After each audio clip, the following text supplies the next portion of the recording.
Welcome to Verbal Pig Radio, where we give you a verbal image of life. We are everyday people. I'd like to welcome you to the show. We're getting ready to jump right on in and give you the topic of the day. But first, if you haven't watched or viewed Savior's Day 2018, Minister Louis Farrakhan, it's something you need to go watch. Powerful information being dropped, especially his account on Jesus, which we'll get into a story of Jesus, and we'll let you all determine what is and what isn't.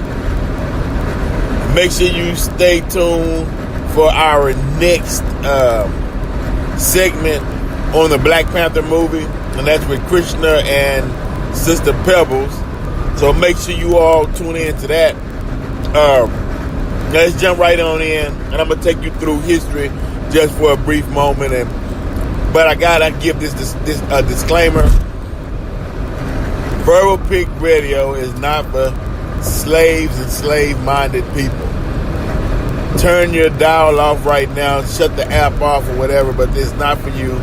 And if you're not a critical thinker, if you don't have an open mind, do not listen to this show. Now let's dive on in. Julius Caesar, Cleopatra, had a son named Caesarion or Caesarion. Caesarion is where you get the C-section when the baby comes out of the stomach and not out of the vagina. Caesarion was the only child of Cleopatra VII and Julius Caesar. She later went on to marry Mark Antony. Julius Caesar was the Caesar of Rome. Cleopatra was the Pharaoh of Egypt. She was the queen. So they got together to bring an alliance between Egypt and Rome, and so their son Caesarion was to be the next successor to the throne, and he was. But Julius Caesar abandoned him or didn't claim him because, as I stated, Cleopatra, who was black, had a child with Julius Caesar, and that child didn't come out blonde hair and blue eyes, put it like that. So the child was abandoned. Now Julius Caesar had an adoptive son named Octavian. Octavian went on to carry the throne of Rome. He wanted Egypt as well, so he wanted to kill Caesarion so he could be the only ruler. He didn't want a joint rule as did Cleopatra and Mark Antony had. He wanted to be the sole ruler of Egypt and Rome. So at the age of 12, Cleopatra sent Caesarion, her two twins she had with Mark Antony, and a younger son with her,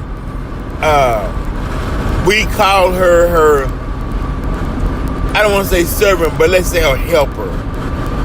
She sent Caesarion with a woman by the name of Mary, man by the name of Joseph.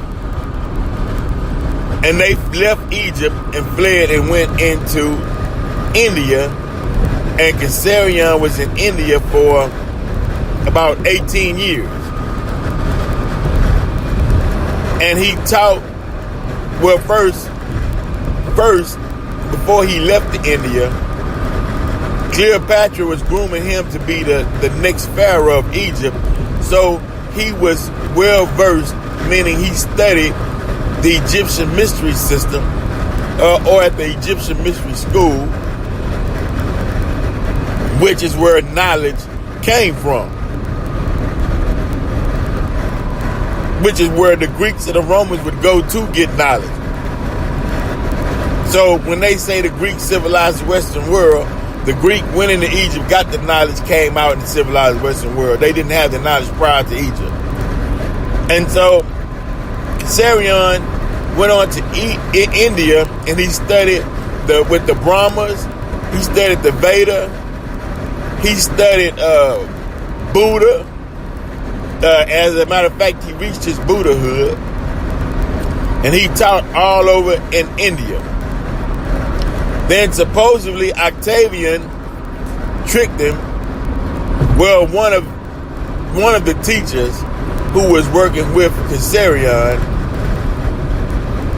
tricked him to come back to Egypt to take his throne, because he said that his half-brother Octavian, who was the adopted child of Julius Caesar, wanted Caesarion to come back to Egypt and take the throne. Jesus returned to Egypt and was later killed, or Caesarion, I'm saying Jesus because the story is so symbolic when they ask what happened to the years that Jesus was, the missing years of Jesus. We found the missing years of Jesus. He was in India. And so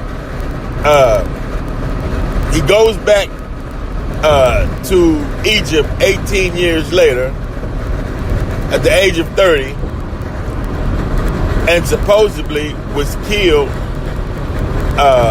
Octavian had him killed because Octavian didn't want to share the power with Caesarion. When they supposedly killed Caesarion, they put the purple cloak around him and a hat of thorns on his head. But the hat of thorns was natural to the Edessa clan. It was a hat with thorns on it that was the royal wear of the Edessas or Esau people in that region. So they put a crown on his head, put a purple cloak on Caesarion, stating that he was king because only the Caesars or the rulers or emperors of Rome could wear the purple cloak. They wrapped that around him, and the story gets a little vague from this point, because from that point on, Jesus or Caesarion wasn't killed. Some say they sent him to England in a prison fortress because they wanted to get him as far away from Rome as possible. He lived out the rest of his days. He married Mary Magdalene, but I forget her original name. And supposedly they had children. That was one of the takes on the story. Then another take on the story was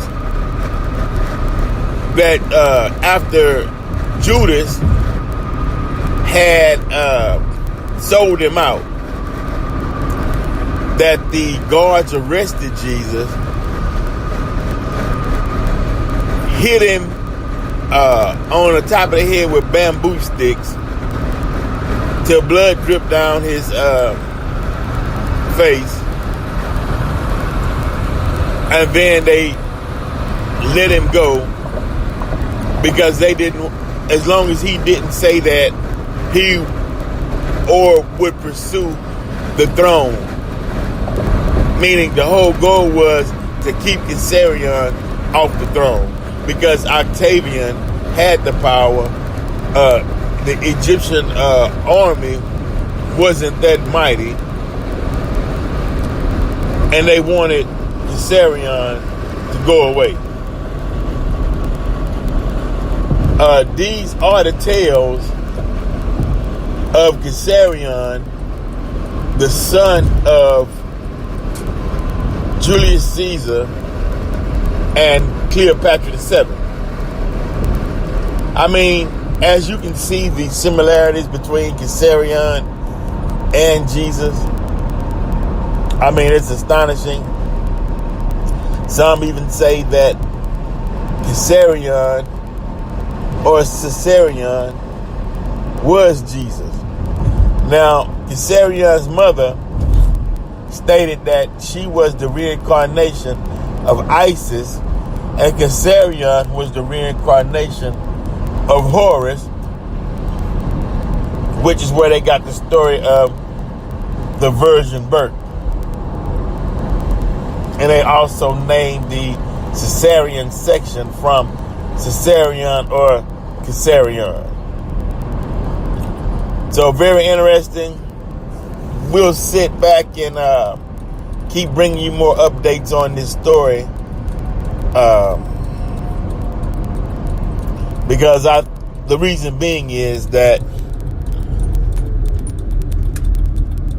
the Christian religion was taught to us by people who didn't have our best interests in heart. Let's put it like that.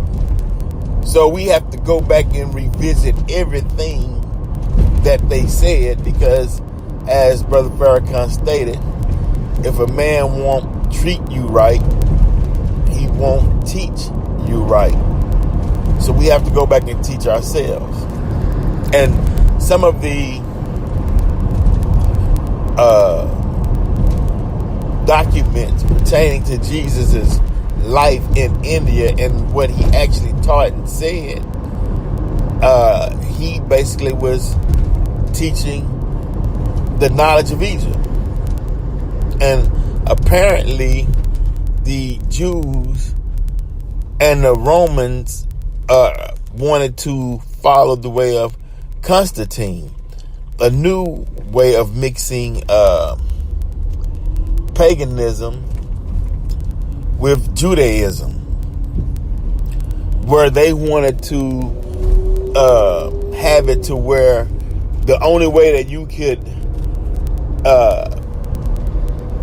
get to God is if they interceded within that relationship between man and God, that it had to come through a higher power, whether it be the Pope, the priest, preacher, or whatnot.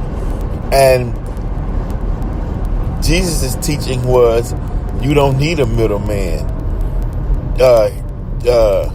Your thoughts or good deeds is like a ladder going up to the heart of God. That God and that man and God is one, so you didn't need a person to intercede in your affairs with the Almighty, the Creator. Verbal Brick Radio, we're out.